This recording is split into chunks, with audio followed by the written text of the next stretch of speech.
più è grande, il suo sogno è svanito.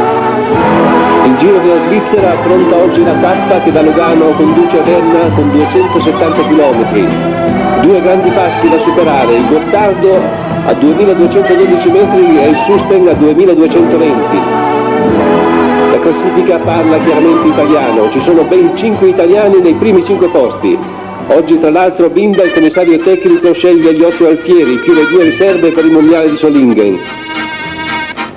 Gli azzurri che difenderanno i nostri colori per la gara iridata sono Coppi, Albani, Carrea, Coletto, Fornara, Gismondi, Minardi, Monti.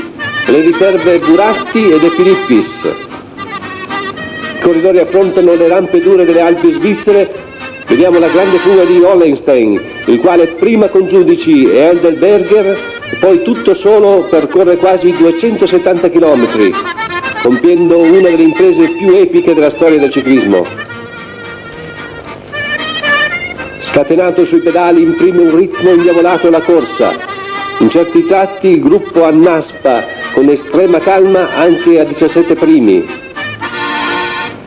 Hollenstein conclude la sua gloriosa cavalcata solo a Berna.